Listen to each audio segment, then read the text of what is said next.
जब लिंचिंग का सिलसिला शुरू हुआ तो हमने हेट क्राइम ट्रैकर्स के माध्यम से उसकी जानकारी जब इकट्ठा की तो पाया कि पूरे देश में अगर कोई ज़िले में सबसे ज़्यादा हेट क्राइम्स हुए हैं वो है दक्षिण कन्नड़। और इससे पहले भी हम लोग इससे 10 साल 15 साल पहले तथाकथित लव जहाद और गाय की रक्षा तथाकथित से संबंधित ये एक तरह का देश की लेबोरेटरी बनाई जा रही थी, जहाँ पे एक ऐसे जगह में जहाँ पे सांप्रदायिक सौहार्द था। 3 अलग अलग मज़हब के लोग, मतलब आर्थिक रूप से सक्षम, क्रिश्चियन, हिंदू, मुस्लिम, और कभी कभी दंगे होते थे, लेकिन ओवरऑल एक शांति के साथ एक रिश्ता रहा उनके बीच में। उसको आप कैसे एक तरह से नफ़रत का जहर पूरे समाज के रगों में आप ऐसा भर दें कि पीढ़ियों सदियों का जो ये सांप्रदायिक सद्भाव का रिश्ता रहा है वो ऐसा टूटे, ऐसा बिखर जाए। और इसमें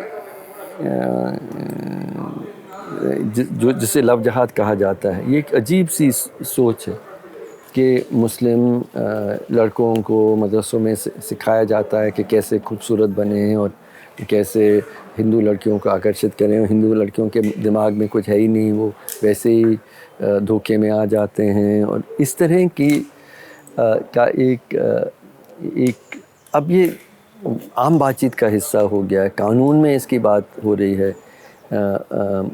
पर इसकी शुरुआत बहुत हद तक यहाँ से हुई। और गाय से संबंधित भी जो हिंसा अब हम देश भर में देख रहे हैं, इसकी बहुत हद तक शुरुआत मैंगलोर में हुई। तो मैं मान रहा हूँ कि इस जगह में हम लोगों को, यहाँ जो नागरिक रहते हैं, जिनका विश्वास या यकीन है कि हर मज़हब के लोग प्यार और विश्वास के साथ जी सकते हैं और जीते आ रहे हैं इस इलाके में, वो हमसे जो छीना जा रहा है, जो विश्वास और जो मोहब्बत छीना जा रहा है, डर और नफ़रत समाज के रगों में जो दौड़ने लगा है, उसका सामना करना बहुत ज़रूरी है इस इलाके के लोगों के लिए, लेकिन देश के लोगों के लिए ही। लगभग इसी कारण से मैं देख रहा हूँ कि मैं बार बार आया हूँ। और कारवान मोहब्बत हमने देश भर में शुरू किया था जब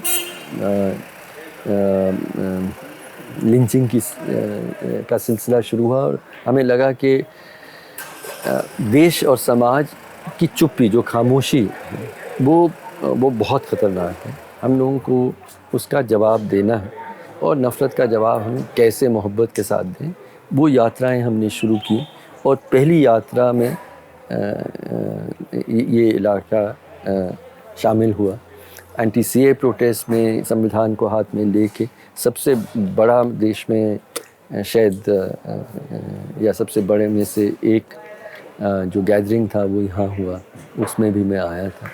ये सभी अंत में संविधान से संबंधित हैं, क्योंकि डॉक्टर बाबा साहब अम्बेडकर ने एक बहुत ज़रूरी बात कही कि ये 4 जो स्तंभ हैं हमारे, जस्टिस, लिबर्टी, इक्वालिटी, फ्रेटर्निटी, मतलब इंसाफ, बराबरी, आज़ादी और बंधुता, मोहब्बत, इंसानियत, ये सभी बुनियाद हैं। लेकिन उन्होंने बहुत ज़रूरी बात कही कि अगर मोहब्बत नहीं हो या बंधुता नहीं हो तो तब भी हम इंसाफ और आज़ादी और बराबरी को हासिल कर सकते हैं, लेकिन सरकार के दबाव से। लेकिन अगर समाज में बंधुता है, प्रेम है, तो आपको सरकार की ज़रूरत नहीं है। फिर इंसाफ भी आएगा, आज़ादी भी रहेगी और बराबरी भी आएगी। ये मुझे लगता है it's one of his most important, doctor Ambedkar के सबसे इम्पॉर्टेंट थॉट्स एंड कॉन्ट्रीब्यूशंस। इसलिए मैं बार बार कहता हूँ कि अगर हमें संविधान का कि आत्मा एक शब्द में मुझे उसको समराइज़ करना पड़े तो मैं कहता हूँ मोहब्बत। मोहब्बत हमारे संविधान की आत्मा है और उसकी रक्षा में मैं चाहता हूँ, अपेक्षा करता हूँ कि इस इलाके के लोग मोहब्बत के लिए लड़ेंगे, उसको वापस अपने समाज में स्थापित करने के लिए।